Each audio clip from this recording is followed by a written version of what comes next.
김용민의 뉴스 브리핑.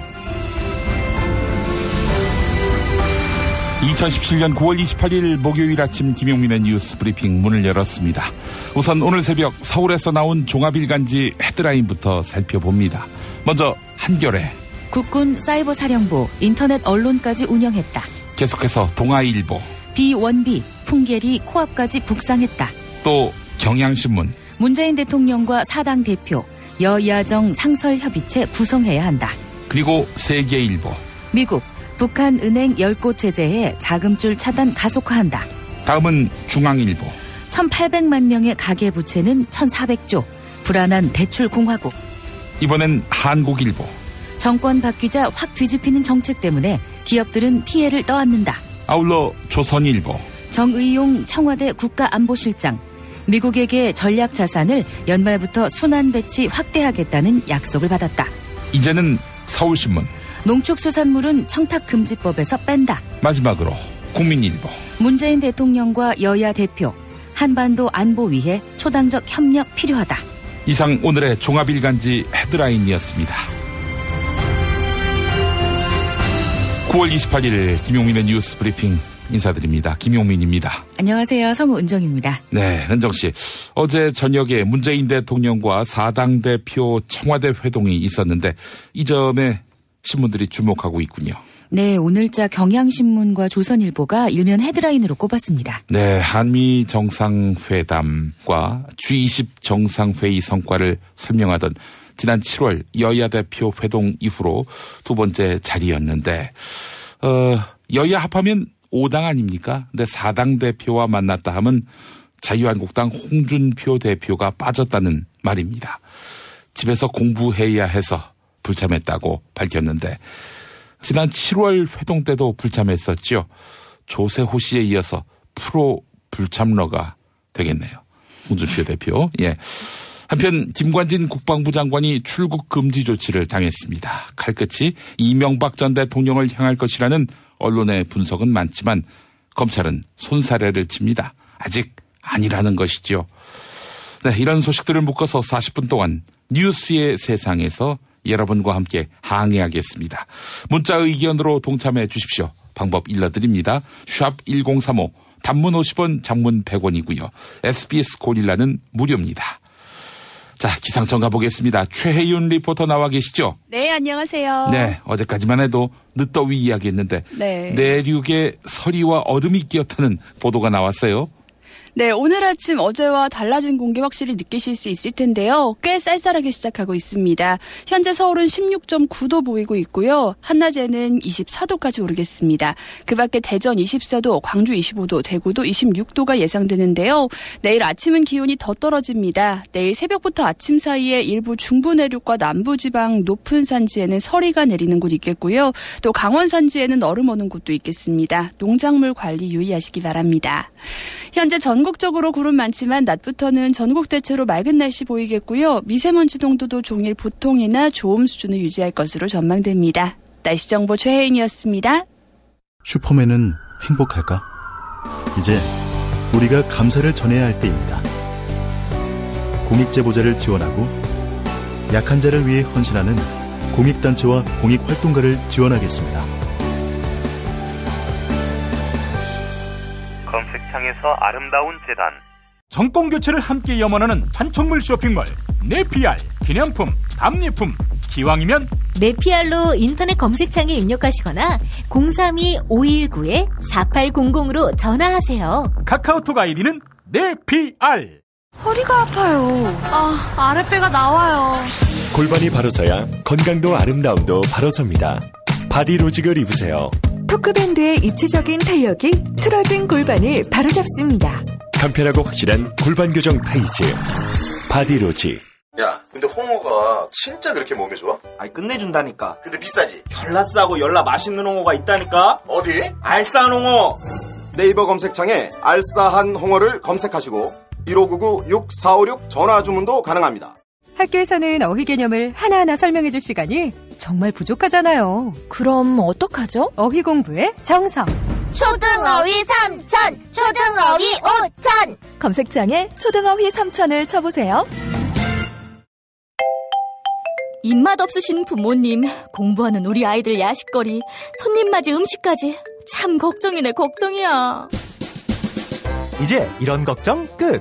남도의 맛깔스러운 김치부터 담양식 돼지갈비까지 남도 먹거리 쇼핑몰이 책임집니다. 주문 전화 1544-1669, 1544-1669로 전화주세요. 살다 보면 꽃 주문할 일이 생깁니다. 1566-0263. 네이버에서 검색된 사이트보다 최대 2만원 싸게 해드립니다. 좋은 사람과 플라워 1566-0263. 잊지 마세요.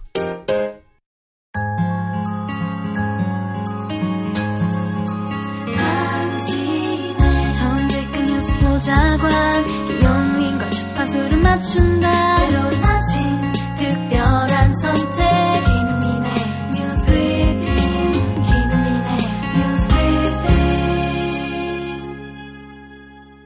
검찰이 김관진 전 국방부 장관을 출국 금지 조치했습니다. 이런 날이 다 오는군요. 김관진 전 장관은 재직 시절 각종 댓글 공작을 지휘하고 이를 이명박 대통령에게 보고했습니다. 이런 의혹을 받고 있다는 거죠. 네, 지난 월요일에는 2012년에 작성된 사이버사령부의 문건이 공개됐는데요. 이 문건에는 사이버사령부의 증원은 대통령께서 2차례 지시하신 사항 이렇게 명기되어 있었으며 당시 김관진 국방부 장관의 친필 서명이 담겨 있었습니다. 구체적인 의혹이 제기되면서 검찰은 증거 확보를 서두르고 있습니다. 검찰은 이명박 정부 시절 청와대 안보라인과 국방부의 핵심 간부들을 불러 이명박 전 대통령의 관여 정도를 조사할 방침입니다. 한편 원세훈 전 국정원장이 최근 피의자로 소환되면서 이명박 전 대통령의 소환이 임박한 것 아니냐 이런 관측도 나오고 있는데 이에 대해 검찰 관계자는 그럴 단계가 아니다. 수사에 시간이 많이 걸릴 것이다. 이런 반응을 내놓았습니다. 2012년 대선을 앞두고 국군 사이버 사령부가 온라인 매체를 설립한 것으로 확인됐습니다. 포인트 뉴스라는 이름의 민간 인터넷 언론사를 세워서 운영하고 다수의 모바일 게임을 제작한 것으로 드러났는데 겉은 언론, 그런데 속은 정치 공작. 이런 구도라는 거지요. 국군 사이버 사령부의 창설 목적은 대북 심리전이지만 이와 무관한 컨텐츠 사업을 벌여온 것입니다. 또한 국군 사이버사령부는 국가정보원의 특수활동비로 이 매체의 설립 자금을 충당했습니다. 이에 따라 이명박 정부 당시 국정원과 사이버사령부가 댓글 공작뿐만 아니라 다양한 콘텐츠 사업에 뛰어든 것이 아니냐 이런 의혹이 제기되고 있습니다. 사이버사령부는 2014년 댓글 공작 의혹이 불거지자 포인트뉴스 법인 등기를 폐쇄했습니다. 한겨레 기사 소개해드렸습니다. 이명박 전 대통령이 최근까지 국군 기무부대의 테니스장을 수시로 이용해왔다. 이런 보도 어제 전해드렸는데요. 이명박 전 대통령은 아니 이런 날에도 테니스를 이런 의문이 들 정도로 매우 자주 기무부대에서 테니스를 즐긴 것으로 나타났습니다. 네, 맞습니다. 이명박 전 대통령이 테니스를 치러 온 날 중에는 특이한 날도 눈에 띄었는데요. 호국 영령을 기리는 현충일, 그리고 자신의 최측근이죠. 원세훈 전 국정원장이 여론 조작 혐의로 법정 구속된 직후에도 군부대를 찾아 테니스를 쳤습니다. 또 박근혜 전 대통령이 탄핵된 바로 다음 날에도 기무부대를 찾았다고 합니다. JTBC 보도였습니다. 문재인 대통령이 어제 청와대에서 여야 4당 대표와 국정 현안을 논의했습니다. 자유한국당 홍준표 대표는 야당한테 당부할 이야기가 있으면 1대1로 불러라 이렇게 밝히며 불참했는데요. 문재인 대통령은 여야 대표에게 북핵 위기에 따른 엄중한 상황에 초당적 대처가 필요하다 이렇게 당부했습니다. 문재인 대통령 모두 발언 들어보시죠. 최근에 우리 경제가 좀 살아나고 있는데 우리 경제가 다시 또 발목을 잡히지는 않을까 그런 걱정도 많이 됩니다. 아마 우리 각 당 대표님들도 같은 걱정들을 많이 하실 거라고 생각합니다. 그래서 이런 때야말로 초당적 대처라는 것이 필요한 때가 아닌가 그렇게 생각합니다. 이렇게 안보가 엄중한 상황 속에서 적어도 안보 문제만큼은 여야 그리고 정부가 함께 힘을 모으는 그런 모습을 보여준다면 우리 국민들께도 큰 희망이 되고 또 우리 경제에도 큰 힘이 될 것입니다. 네, 어제 회동에서 청와대는 미국이 연말부터 한반도 주변에 전략 자산의 순환 배치 확대를 시작하기로 했다. 이렇게 밝혔습니다. 북한의 핵과 미사일 위협에 대응하기 위해서인데요. 정의용 청와대 국가안보실장은 이 같은 내용을 미국으로부터 약속을 받았다. 이렇게 전했습니다. 한편 문재인 대통령은 전술핵 논의는 부적절하다. 이런 기존 입장을 유지한 것으로 전해졌습니다. 어제 청와대 회동에서는 국가안보실이 작성한 대외비 보고서까지 테이블에 올랐습니다. 이 보고서에는 미국 군사적 옵션 검토 이렇게 적힌 부분이 적시되어 있었는데요. 이어서 북한이 10월 10일과 18일 이때를 전후로 해서 추가 도발을 벌일 것으로 예상된다. 이런 대목이 들어있었습니다. 따지고 보니 10월 10일은 북한의 조선노동당 창건일이고 18일에는 중국의 19차 당대회가 예정돼 있습니다. 한편 보고서는 미국의 대북 정책 기조에 대해 대화 가능성이 있다 이렇게 내다봤는데요. 국가안보실이 작성한 보고서의 결론은 최대한 압박과 대화를 병행해서 평화적으로 상황 관리를 한다는 것이었습니다. 중앙일보 기사였습니다. 미군 전략폭격기 B-1B 편대가 북한의 풍계리 핵실험장 근처까지 북상했던 사실이 뒤늦게 알려졌습니다. 지금까지는 동해 북방 한계선 NLL 근방에 있었다. 이 정도로 알려졌었는데 NLL을 넘었다는 얘기죠. 자, 이때 함경북도 풍계리 핵실험장에서 동남쪽으로 130km 떨어진 지점까지 북상했다는 이야기입니다. B-1B는 최대 사거리가 370km에 달하는 장거리 공대지 미사일을 탑재할 수 있는데요. 지난 주말 B-1B 편대가 도달했던 지점에서 이 미사일을 발사하면 풍계리의 핵시설은 물론이고 북한 김정은 조선노동당 국무위원장의 평양 집무실도 타격이 가능합니다. 지난 주말 우리 군은 미군이 실제 군사행동을 감행할 가능성에 대비해 고도의 대비 태세를 유지했던 것으로 전해졌습니다. 동아일보 기사 소개해드렸습니다. 이달 초 정부가 사드 발사대 4기를 추가로 배치하면서 경북 성주 사드 기지에 사드 포대 1개가 완비됐습니다. 정부는 이번 사드 배치는 임시 배치다. 북핵 위협에 따른 불가피한 조치였다. 이렇게 설명했습니다. 한마디로 북한을 압박하기 위해 북한에게 긴장감을 높이기 위해서 사드를 배치했다라는 이야기인데요. 하지만 사드를 배치함으로써 한국과 중국의 관계가 틀어지고 이로써 북한이 쾌재를 부르고 있다. 이런 분석이 나왔습니다. 김용민의 뉴스브리핑과 통화한 더불어민주당 김홍걸 국민통합위원장의 발언 들어보시겠습니다.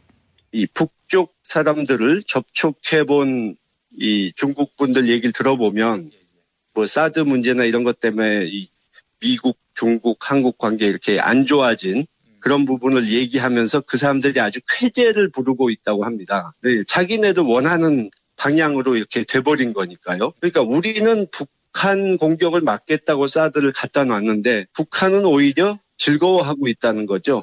그것 때문에 한중 관계, 미중 관계 더 나빠졌기 때문에 자기들이 원하는 게 된 거니까요. 다음 소식입니다. 가수 고 김광석 씨와 딸 서현 씨의 죽음을 둘러싼 논란이 갈수록 커지고 있습니다. 김광석 씨의 부인 서혜순 씨는 딸 서현 양이 사망한 직후 김광석 씨의 고등학교 동창과 하와이에 회사를 세웠던 것으로 드러났습니다. 김광석 씨의 고등학교 동창 이모 씨는 서혜순 씨와 내연 관계를 의심받았던 인물인데요.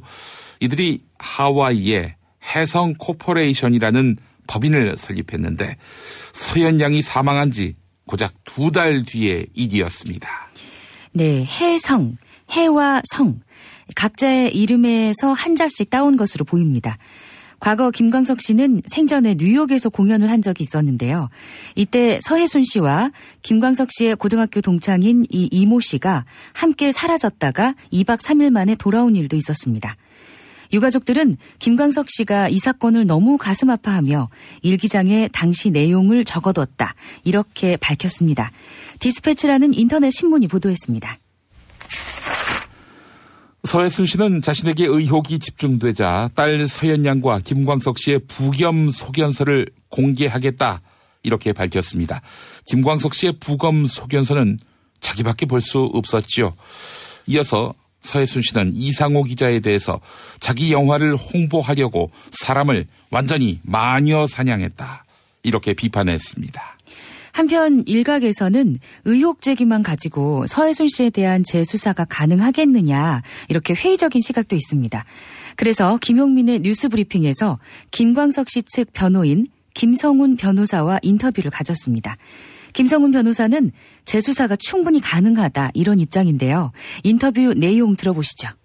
지금 같은 사안은 10년 전 사건이고 그다음에 여러 가지 객관적으로 판단을 해도 쉽게 납득이 안 되는 여러 가지 좀 의혹들이 좀 많이 있지 않습니까? 그것도 하나의 수사의 단서가 될 수 있거든요. 그러니까 그 당시에는 혐의점을 별 의심 없이 넘어갔기 때문에 수사 내사 종결된 거지만 지금 시각에서 돌이켜보면 그 당시에 수사 내사 종결한 것이 상당히 여러 가지 문제점이 있었음에도 불구하고 수사를 종결한 것이다. 지금이라도 여러 가지 범죄 혐의나 단서라고 볼 수 있는 간접적인 정황이죠. 직접적인 증거라고 보기는 어려워도 그 간접적인 정황들을 조사하고 또 부검 소견서나 그 당시 119 구급대원에 도착했을 때 그런 상황 일치라든가 이런 걸 보면 충분히 단서가 되기 때문에 재조사하는 거는 무리가 없다고 보여집니다. 검찰 수사가 본격화되고 있는데요. 어제는 김광석 씨의 형 김광복 씨가 출두했습니다. 기자들과 만났는데요. 대화 내용 일부 들어보시겠습니다.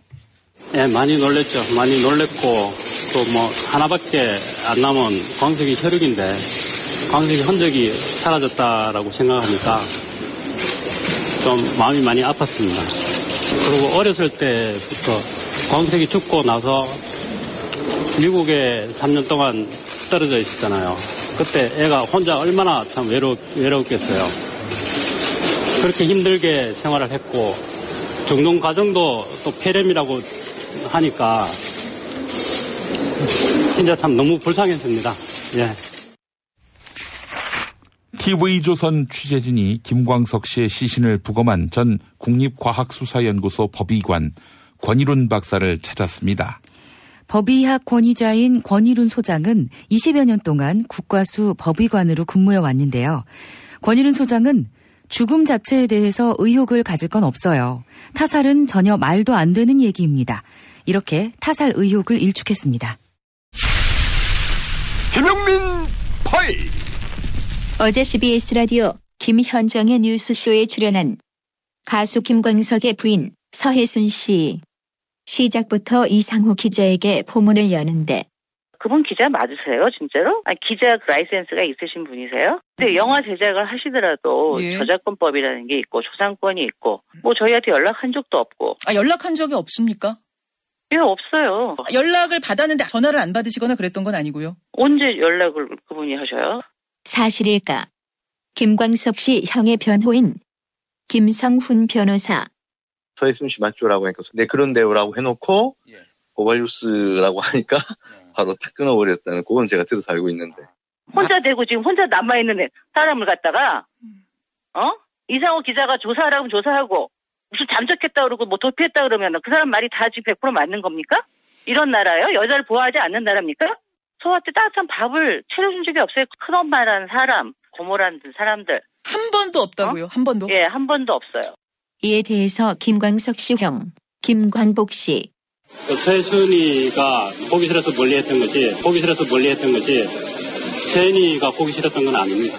아이가 숨지고 나서 경황이 없기로서니 이렇게 아끼던 딸인데 아이가 아니고요. 17살 먹었어요. 17살. 친가 쪽에 전혀 알리지 않았다는 것이 이게 이제 상식적으로는 이해가 잘 안 가요. 친가 쪽뿐만 아니고 저는 저희 엄마도 알리질 않았고 친정이고 시댁이고 알리고 싶지 않았다. 네. 일반적인 경우는 아니지만 충분히 그럴 수 있습니다. 그런데 문제는 그 당시가 재판 중이었다는 게 문제입니다.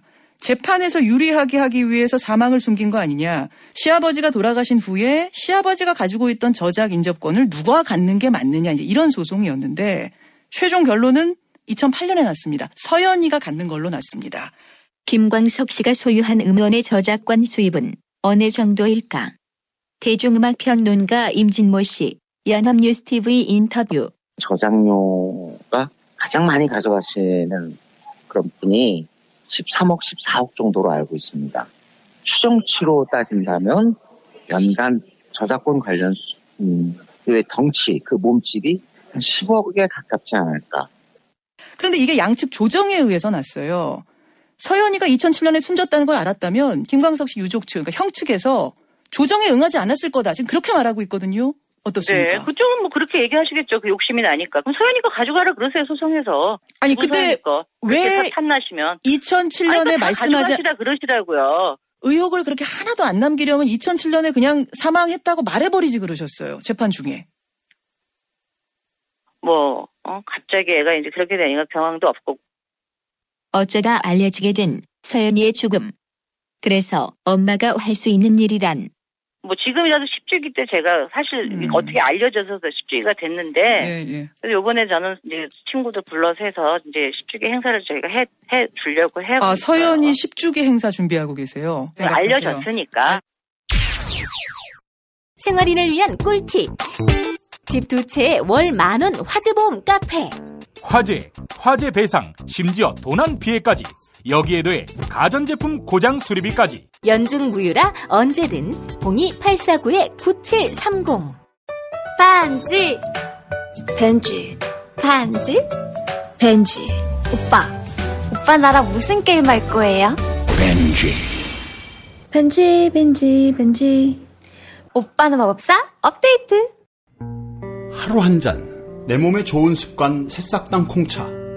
추석 선물은 전창걸의 새싹당 콩차죠. 전화 구매는 070-8635-1288 070-8635-1288. 업계 최초 2주 체험 정책으로 유명한 슈엔 침대, 더 편한 천연 통가죽 면피 소파도 출시하였습니다. 전시 체험장으로 오세요. 더 많은 혜택이 기다립니다. 어디에 있다고? 검색창에 슈엔 침대. 다이어트를 위한 꿀팁.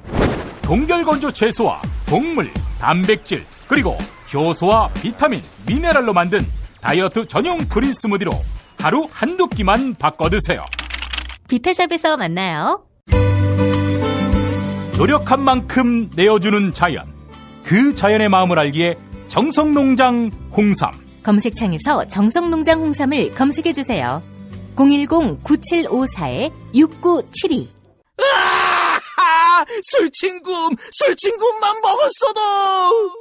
소주, 맥주, 와인, 그리고 술자리에 필요한 마지막 한 가지, 살아서 집까지 술친굼. 재구미율과 후기가 좋은 술친굼을 지금 네이버에서 검색하세요.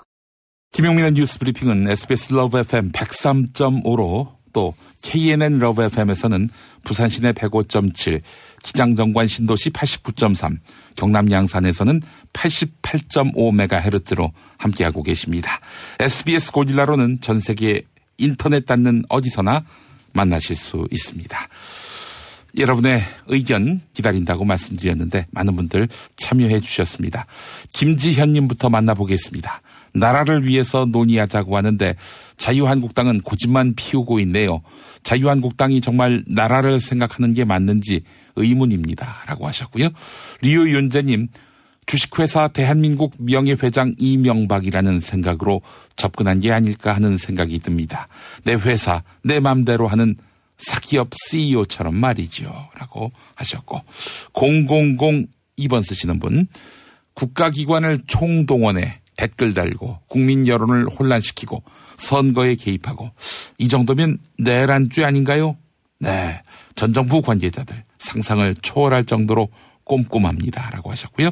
8672번 쓰시는 분, 이명박 전 대통령은 기무사 시설에서 고고하게 놀지 말고 마을 놀이터에서 시민들과 어우러져 운동하는 모습을 보여주는 게 좋지 않을까요? 네, 그 마을 인근의 테니스장에서도 테니스를 치는 모습을 봤다. 이렇게 이야기하는 분도 있습니다. 네, 시민들과 어우러져서 운동하는 일도 있었다고 하는군요. 예. 김용민의 뉴스 브리핑 문자 사연 참여 방법 알려드립니다. 샵 1035 단문 50원, 장문 100원이고요. SBS 고릴라를 통해서는 무료로 이용하실 수 있습니다. 언론의 암흑기, 당신의 뉴스 길라잡이, 김용민 브리핑. 생방송은 SBS 라디오 애플리케이션 고릴라와 서울, 인천, 경기 FM 103.5 SBS 러브 FM, 부산 FM 105.7 KNN 러브 FM으로 아침 6시 20분부터 함께 하실 수 있습니다. 대한민국 최고의 뉴스 전달자 김용민, 그를 월요일부터 금요일까지 아침마다 만나보세요. 지난 2015년 민중총궐기 집회에 참가했다가 시위를 진압하던 경찰의 물대포를 맞아 숨진 백남기 농민. 1년여 병상에 있다가 지난해 9월에 숨을 거뒀죠. 자, 그런데 살수차를 조종했던 말단 경찰관들이 여러 차례에 유족에게 사과하려고 했지만 경찰청이 이를 번번이 제지한 것으로 드러났다고 합니다. 지난 7월 살수차를 조종했던 한모 경장과 최모 경장은 백남기 농민 유족에게 사과하고 싶다, 이런 뜻을 경찰청 법무과에 밝혔습니다. 지난 6월 이철성 경찰청장이 유족에게 공개 사과했기 때문에 자신들도 사과하고 싶다, 이런 취지였는데요. 하지만 경찰청 법무과는 이들의 사과를 막았습니다. 경찰청 내부 사정에 밝은 한 인사는 지난 화요일 청구인 낙서를 제출하는 날에도 경찰청 쪽에서 60통 넘게 전화하며 말렸다, 이렇게 밝혔습니다. 이에 한모 경장은 그렇다면 경찰청장의 사과는 대체 뭐냐, 이렇게 따졌는데요. 이때 경찰청 측은 청장의 사과는 수사적인 것, 즉 그저 말뿐이라는 걸 알지 않느냐, 이렇게 답했다고 합니다. 결국 한 경장과 최 경장은 경찰청과 상의 없이 유족에게 사과하면서 청구 인낙서를 재판부에 제출했습니다. 한겨레 기사였습니다. 박근혜 정부 시절 대법원 법원행정처가 사법부 블랙리스트를 만들어 판사들의 동향을 파악하고 관리했다, 이런 의혹이 있는데요. 이에 김명수 대법원장이 오늘 전국 법관 대표회의 관계자들을 만나 면담을 갖기로 했습니다. 전국 법관 대표회의 측은 사법부 블랙리스트 의혹을 재조사해야 한다, 이렇게 주장하고 있습니다. 동아일보 기사였습니다. 흔히 김영란법이라 불리는 부정청탁 및 금품 등 수수의 금지에 관한 법률이 시행 1년을 맞았습니다. 하지만 이에 대한 정부의 위반 현황 파악은 허술한 것으로 드러났습니다. 공공기관이 소속 직원의 위반 사례를 꽁꽁 숨기는 사례가 비일비재했던 것인데요. 보다 더 큰 문제는 구조적으로 이것이 불가능하다는 점입니다. 네, 청탁금지법의 주무기관은 국민권익위원회입니다. 그런데 공공기관은 이 청탁금지법 위반 내용을 국민권익위원회에 통보할 의무가 없기 때문에 벌어진 일입니다. 특히 청탁금지법 적용을 받는 언론사와 사립학교에 대해서는 협조 공문을 보낼 권한조차 없는 것으로 파악됐습니다. 이들 기관은 공공기관이 아니기 때문입니다. 서울신문 기사 소개해드렸습니다. 자유한국당 정진석 의원이 최근 SNS에 부부싸움 끝에 노무현 전 대통령 부인 권양숙 여사가 가출하고 노무현 전 대통령이 스스로 목숨을 끊었다, 이런 글을 올려 논란을 빚었습니다. 이에 고 노무현 전 대통령의 유족 측은 정진석 의원을 명예훼손과 사자 명예훼손 혐의로 고소했는데요. 정진석 의원이 다시 정쟁의 한복판으로 들어갔습니다. 댓글 정치의 원조는 바로 노무현 정부다, 이렇게 주장하면서 참여정부의 문건을 공개한 것입니다. 이는 검찰의 국정원 댓글 공작 수사의 칼끝이 이명박 전 대통령을 향하는 것에 대한 반발로 풀이됩니다. 정진석 의원의 발언 들어보시죠. 요즘 댓글 하는데 댓글 정치의 원조는 노무현 정부입니다. 노무현 정부. 이 문건이 뭔 줄 아십니까? 맨 앞에가 국정원이에요. 국정원도 댓글을 달아라. 더 웃기는 거는 공무원들이 댓글 다는 실적을 부처 평가에 반영하겠다. 정진석 의원이 들고 흔들었던 문건은 언론 보도 관련 협조 요청, 이런 제목의 공문이었는데요. 공문을 보면 언론사 기사에 부처와 실명을 밝히고 의견을 댓글로 기재하라, 이렇게 쓰여 있습니다. 언론의 정책 관련 보도가 잘못됐다고 판단할 경우 해당 부처가 적극적으로 의견을 개진하라 이런 내용이었습니다. 자, 그런데 참여정부의 공개적인 실명 홍보 활동과 이명박 정부의 불법적인 댓글 활동이 과연 같은 것일까? 같은 선상에서 비교하는 것은 무리다. 민주당은 이렇게 보고 있습니다. 분양원가 공개 법안이 국회 국토교통위원회를 통과했지만 법제사법위원회에서 발목이 잡혔습니다. 자유한국당 반대로 국회 법사위를 통과하지 못한 것입니다. 분양원가 공개 법안은 분양원가 공개 항목을 기존 10여 개에서 60여 개로 확대하고 불법 전매에 대한 처벌을 강화한다. 이런 내용을 골자로 하고 있는데요. 자유한국당 의원들은 분양원가 공개는 과잉 규제다. 이렇게 주장하면서 반대했고 분양원가 공개 법안은 제2소위로 회부됐습니다. 통상적으로 제2소위에 넘어간 법안은 통과 가능성이 낮은 것으로 알려져 있습니다. 법안을 대표 발의한 국민의당 정동영 의원은 법사위가 갑질을 하는 것인가 이렇게 밝히며 강하게 반발했습니다. 정동영 의원 기자회견 내용 들어보시죠. IMF 이후에 경제위기 탈출을 위해서 한시적으로 분양가 상한제를 폐지한 결과 집값이 수도권을 중심으로 특히 강남의 집값 폭등을 불러왔습니다. 2000년부터 2007년까지 무려 4배 이상이 집값 땅값이 뛰었습니다. 이것을 바로 잡고자 2007년 초에 공공택지 등에 관해서 분양 원가 공개가 시행된 바 있습니다. 그런데 이것이 5년 만에 이명박 정부에 의해서 사실상 폐지됐습니다. 이것을 5년이 지난 2017년 9월 국회에서 다시 살려낸 개혁부활법입니다. 분양원가 공개를. 그런데 오늘 법사위가 이를 분양원가 공개를 정면으로 뒤엎은 것은 이건 적폐 하나를 쌓은 거라고 생각합니다. 다음 소식입니다. 그제 육군병사가 진지 공사를 마치고 부대 복귀하던 중에 갑자기 날아든 총탄에 머리를 맞아 숨졌습니다. 군 당국은 숨진 병사가 도비탄 총상으로 사망한 것으로 추정된다. 이렇게 밝혔는데 도비탄이란 발사된 탄환이 딱딱한 물체에 부딪혀 튕겨나간 것을 일컫습니다.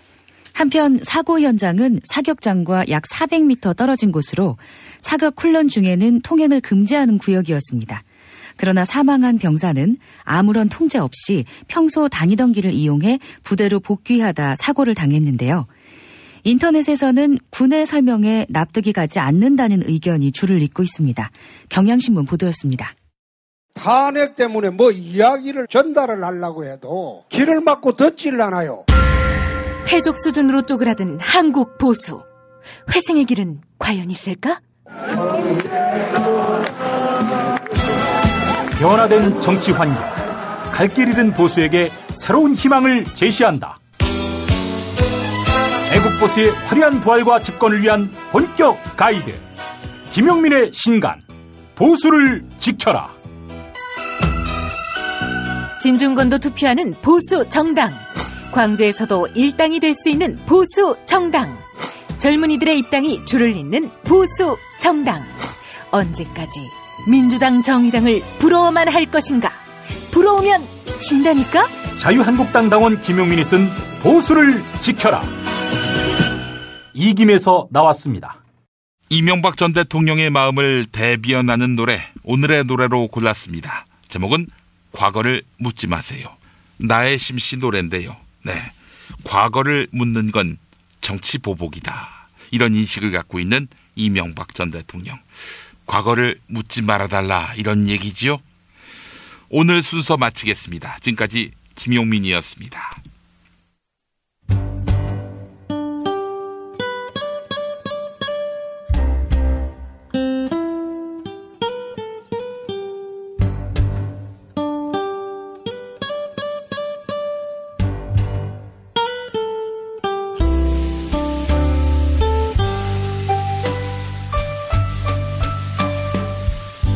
장벽은 무너지고 강물은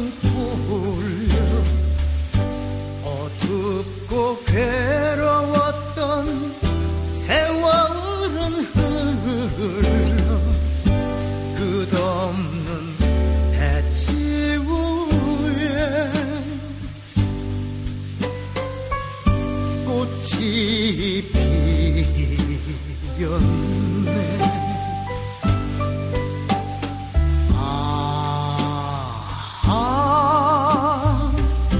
꿈에도 잊지 못할 그립던 내 사랑아,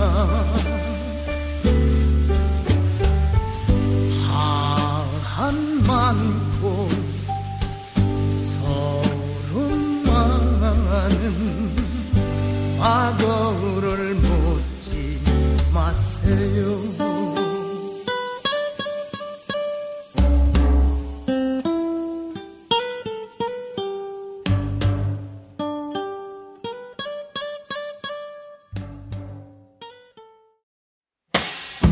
김용민 브리핑과 함께한 시간 어떠셨어요? 다음 시간에도 보다 바르고 알차며 즐거운 정보로 여러분을 찾아가겠습니다. 팟캐스트 포털 팟빵에서 다운로드하기, 구독하기, 별점 주기, 댓글 달기로 응원해주세요. 잊지 마세요. 다운로드하기, 구독하기, 별점 주기, 댓글 달기.